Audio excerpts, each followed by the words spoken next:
Hey, what is up, guys? Welcome back to the channel. Hope you guys are doing well, and welcome to episode 4 of our Firebase tutorial series on how to create a real-time chat application. So really exciting stuff. And in our last video, we went over a couple of very important things. So let's take a look at the couple of features we implemented. First of which is this logout function, which logs out our user. And then we included this toggle bar here that lets us log in as a user that we previously registered as. So I'm going to log in as this test12@gmail user, and this is this user right here somewhere. Let's see, test12, and we are here. So this user login belongs to Ned Stark. So that's pretty good. We went over all of that in the last couple of videos, so make sure to visit the couple of links in the description so that you can kind of get caught up before you continue on with today's video lesson.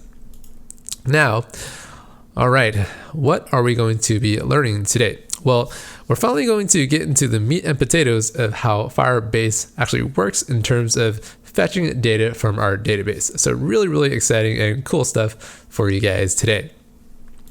And how am I going to illustrate that? So let me bring this over here, and I want to tab over to my kind of completed application. And if I hit this cancel button, the first thing I want to show you guys how to do is to fetch the user's name from our database here, and then put it on the very top nav bar. And the second thing to do is to actually get the list of users inside of our system. So all the users that have been registered here, I want to put that in this table right there. So I'm going to illustrate how to do that by actually doing a couple of things. You can actually fetch data from Firebase in two ways. The first of which is the easier one, and we just call a fetch with a single, fetching a single value. And then the second type of fetch is just fetch a list of stuff. And we are going to do that right now. Hope you guys are ready to rock and roll here. So going back to our application, I'm going to run this, make sure the application is where I want it to be. And we get this screen here with nothing on the nav bar, and we get this table view, if you can see the lines there. And let's go back to our view controller in our project. So view controller is a pretty bad name for this file, and hence I will rename it messages controller like that, and then rename that file there. And if I try to build, it's not going to work. So command 4 gets me there. I need to paste that there, build, and now our project is good to go with a much better name for what this file really is. And I'm going to actually abstract away this call into this function called function check if user is logged in. I really like to make my code really clean and really simple to follow by using really descriptive text like that. So let's call that function there. And basically this checks if the user is not logged in. We just simply log them out. Okay, so here's what I am going to do. I'm going to include an else statement here. Okay, so let me show you guys how to execute a fetch of a single value from our Firebase table right here. So I'm going to try to get this value. And the way to do that is actually get a reference to the Firebase database, like this database reference. You need to call a method called child. And what is this path right here? Well, the path is this users string right here. So essentially we start at the root node, then we get to users, and then we need to get to this node right here. So how do we know what UID is? And basically it's this value here. So I'm going to copy that. I'm going to show you guys how to do this the old antiquated way of getting our optional values like this. Let's let UID equals that. And here we can say another child, UID, bang. And then we actually simply observe a single event type of type. So right here, we'll use dot value, and we'll hit enter for that. And for this cancel block, we'll use nil. The reason why I use this cancel block method call is because sometimes the auto completion just freaks out and doesn't complete properly. I don't really know why yet, but use this method if you are having issues with the compiler. So now I can just say print snapshot like so. And I'm going to illustrate what this is going to get us. The console is going to print out the name and the email for this user at this MA3 key right here, which is this. And that's how you observe a single event type. And basically, once this value is returned, this is no longer listening to any new values that are being entered in here. So that's kind of a detail of what Firebase does. And we'll get into that maybe a little bit later. And here we'll say self navigation item dot title equals something, right? So we need to put the title up there. And what is this value that it needs to be? Well, the way we get this dictionary outside of the snapshot is to say if let dictionary. Pretty simple. Snapshot dot value as a optional string to any object value like that. And here we just simply say navigation title is dictionary. And what is the key? Well, simply name like that. And we have to cast it down as a string like so. Hence, running the application now, we'll get a title bar up there that says net start. Pretty good and pretty straightforward, I think. Now, the more interesting part of this video lesson today is to actually get the list of all of the users that belong inside of your system and putting it inside of a table view. So why don't we first construct our table view by creating a new file here. And inside of this, we say subclass of UI table view controller, and we will just simply call it new message controller. So hit next, create, and there we go. Now let's see. We get a ton of crap here that I'm going to delete right now. And basically, I want to make it as simple as possible for you guys to follow along. Now, not much is going on there. We go back to messages controller. So how do we launch that controller? Well, the way you do that is to just hit this little icon on the top right. So let's make that icon in our application by doing this. First, I'm going to launch Finder, get this icon, open up assets, drag this puppy in here, and we get our icon. Now we need to put it into messages controller, into the nav bar, right bar button item equals UI bar button item. And in here, instead of using this title constructor, we'll use this UI image constructor. And we'll say let image equals that image for that icon named. And what is that name? So I'm going to grab it like that. Let's see, click, copy, go back, put it in this quotes right there. And instead of image, we'll just say image. Style is plain, target is self. And what is this selector that I will create? Let's just call it handle new message for the selector. And there we go. I'm copy that, create this new function. And here we go. Pretty good. So let's run this to see what the icon looks like in our application on the nav bar. And upon clicking this button here, I want to launch this new message controller that we just created. And it's pretty easy if you do it in code. And to do that, we say let new message controller equals new message controller right there. And then we call present view controller like that, new message controller. Animated is true so that it slides up, and nil for the completion because we don't need to know when it completes.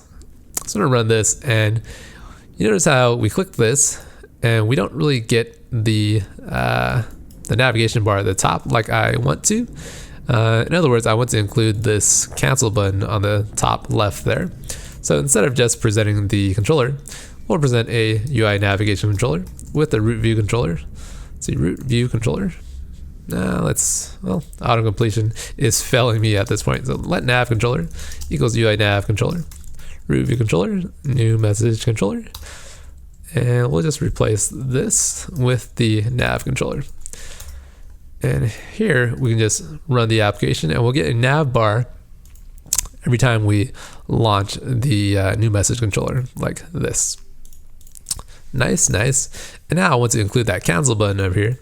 Rather simple. navigation item, left bar button item equals UI bar button item, and title. Let's see, cancel will be the title, plain for the style. Target is self selector of handle, cancel will be the function name. Copy function, hope I'm doing this fast enough to save you guys a little bit of time, and we will call dismiss view controller with a animation of true, so it slides down, and completion of nil because we don't care so much when the completion of the dismissal animation occurs. Hence, clicking here gives us that. Clicking cancel brings it back down, and here's our table. Not so bad, not so bad.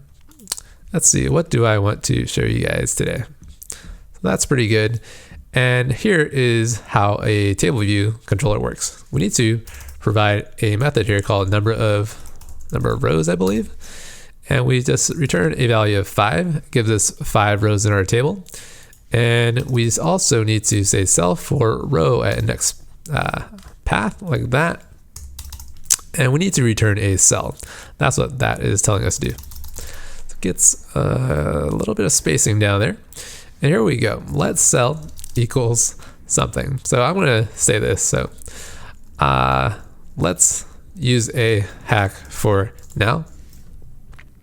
And the hack is this. Let cell equals UI table view cell. We're just going to construct a cell using this style constructor of subtitle. And what is this reuse identifier? Well, let's just do this for now. So the reuse identifier is actually this cell ID of string type cell ID. And let's just use cell ID here. And we can return this cell right away.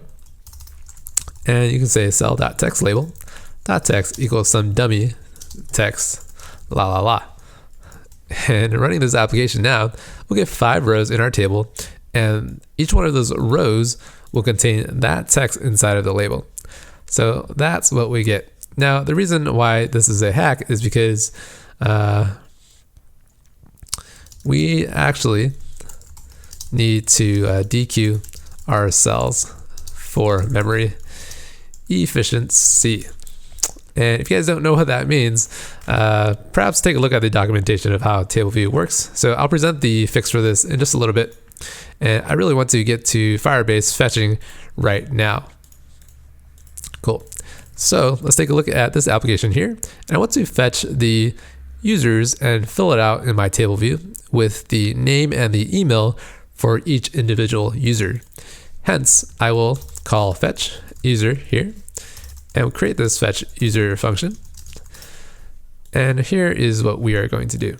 We are going to apply the similar logic of using a Firebase reference. So Firebase, let's just use Fire Database. Yeah, let's see, Fire Database. And here we go. Reference gives us the reference. And here is kind of what happens. We will need to observe what is the value of users like this. So we'll say child, path is users. And to observe all of the values inside of users, we will call observe event type like this perhaps. And we'll use event type of child added.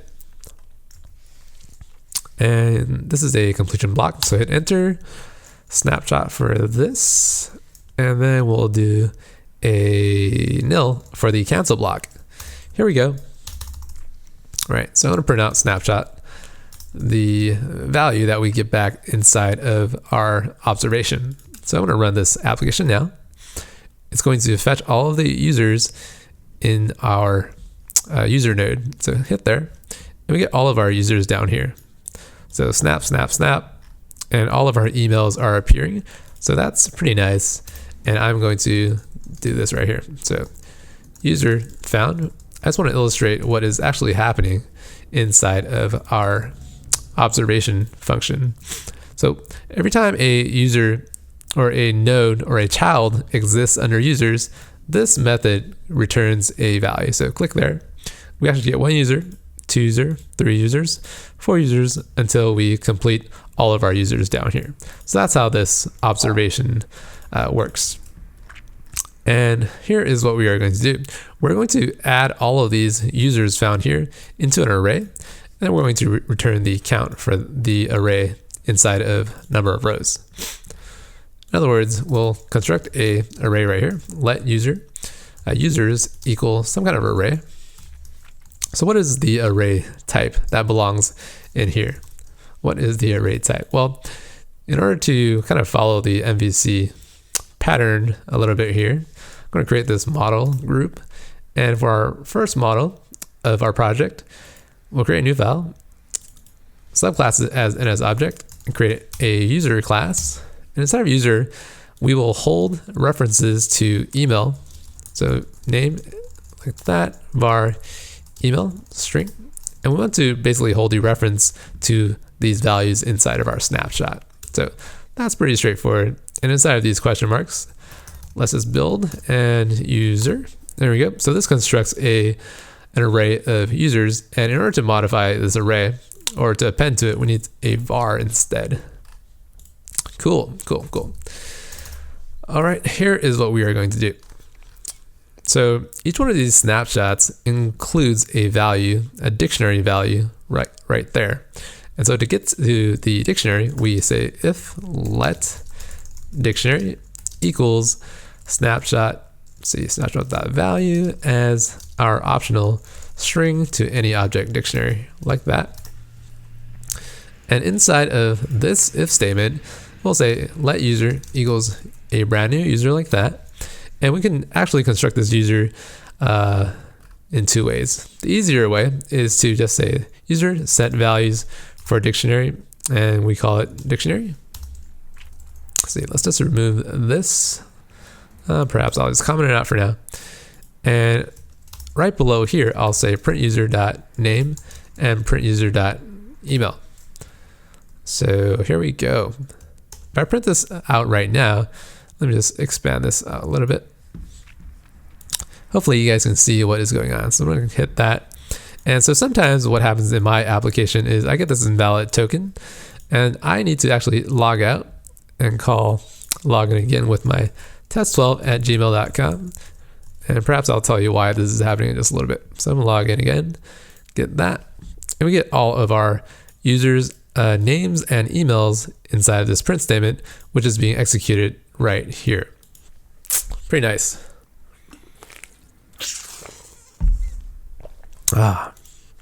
All right. Let's see, where are we? So now, what are we going to do? So this is the easy way of actually setting up the names for our user and the emails for our users. And I'm going to actually tell you this. So if you use this setter, your app will crash if your class properties don't exactly match up with the Firebase dictionary keys. In other words, if your name key doesn't match up with the user name like this, it's going to crash. So I'm just going to warn you on that. And if you want to use the safer way, you can say user.name equals dictionary name, and the same thing for the email. So I'm going to assume that my keys are the same as my properties, and it makes your life a lot easier, obviously. So here is what we are going to do. Now that we have a user constructed, we can append it to users append this user right here. I think we need a self to reference users inside of this completion block. And let's just remove that and get rid of these unsightly comments there. Okay, what do we do now? So now that our users are appended to that array, if we run the application, nothing's going to happen. I don't expect any change here. So hit that and we get this. And so nothing is changing now. And here's what we need. We actually need to call self.tableview, say self.tableview.reload data. And if you call this reload from this background thread in this observation block, it'll actually crash. So this will crash because of background thread. So let's use dispatch async to fix. So dispatch async dispatch get main queue, and then we'll use this completion block here. Okay, and that will reload our entire table. So when we reload that table, we can actually use users.count. Instead of returning 5, we'll return all of the users inside of that fetch right there. And inside of self or row at index path, we can first get a reference to user. And let's see, users index path dot row. And inside of the text, we'll just call user dot name for now. And so our the cells that are being returned will render a text label of user name instead of just dummy la la la. And here we go. So that is how all of the users are being fetched inside of our table. So pretty good. That's how it's done. And I want to tell you guys how to fix this issue here. Actually, before that, I'll say cell.detailLabel.text is user.email. And that's going to show the email right below the name inside of our cells. So I'm going to click this and we get this email down here. It looks pretty nice. The reason why we do this hack is because we actually want this subtitle label and we don't have access to what the table view cells type is inside of this programmatic approach. So the way to fix this is to actually register a different cell first. In other words, I'll create a say user cell class, and we need to register this subclassed user cell instead. And here we'll override this initializer method and we'll call super.init table view style. And instead of using style, we'll just override it with this subtitle style. Reuse identifier is that right there. And we'll fix this by clicking there and double clicking that. And now we have our kind of custom cell that we want to introduce into our table. So instead of the table view cell, I am going to do this. I first have to register table view register class like this, and we'll use that user cell dot self. Let's see, self. And what is this reuse identifier? Well, it's just cell ID that we created earlier. And inside of table view, let's see, cell for row. Instead of this hack here, we'll use the correct solution of let cell equals table view DQ. And inside of here, we'll say cell ID for the identifier and index path like that. So let's run this application now. We will actually, let's put a breakpoint here. So every time you DQ a cell, it actually calls this method here. So click that and you get a ton of these method calls because we need new cells. So it's calling a new constructor init, and we get all of our new cells with this subtitle type. If you don't use this subtitle, you don't get this email to show up at the very bottom. That's kind of why we do it like this. So I'm going to leave this here for now so you guys can kind of take a look at the project a little bit later on. And there we go. All right, that about wraps it up for our video today. Make sure to hit the like button if you enjoyed today's video content. And so we haven't really talked about how powerful the .child added observation method call is. So we're going to get into that a little bit later when we introduce chat messages into our application. So stay tuned for that by hitting that subscribe button down below. It really does go a long way to help out the channel. For the next episode, I'm going to teach you how to select an image from the device and upload it as your user's profile image. We do this by uploading it directly into Firebase storage, and then I'll teach you how to actually fetch that image. And finally, you can download the project by clicking the link on the screen. You can follow me on Twitter at BuildThatApp. And also, if you're interested in learning more about iOS development, you can click on the following 3 links on the screen to go directly to the playlist on my YouTube channel. That's about it, guys. Keep on coding, and I'll see you next time.